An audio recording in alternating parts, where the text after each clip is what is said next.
unavyoona. Hii ndio safari ya wana wa Israeli. Safari ya wana wa Israeli. Ndio tunatoka zetu hapa kama unavyoona. Tuko vizuri, tunashuka zetu. Huu unaona huu ndio mji. Kutoka hapa ndugu yangu sio masihara, hapa tunapiga mahesabu mara mbili mbili. Unavyoona huu mji tunashuka, ni masaa ya kueleweka tu hapa. Siona niko na bibia hapa. Nilikuwa nauliza unaenda mlimani wewe unaenda wapi? Alifikiri wewe unapanda daraja. Hakujua kama ni mlima kweli kweli, sasa amekuja kujionea huko. Hatari sana. Kwa hiyo safi, ndio utumishi wenyewe, tunafundishana utumishi. Sio mama mchungaji, simama uombe sadaka. Takia simama kwenye operation. Ile operation inahitaji gharama. Pande mlimani. Lazima upande mlimani mtafute Bwana. Kwa hiyo hivyo tuko tunaanza safari ya kushuka taratibu mdogo mdogo. Tunaendea mji huu. Nashuka huko. Mpaka kufika pale chini. Nasema ee Baba nakushukuru.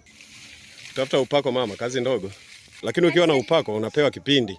Ni kazi, ni kazi. Ni kazi upako sio kitu chepesi. Eti Ndio hivyo tumesogea, lakini tunakaribia mji ule. Sasa unaonekana uko jirani.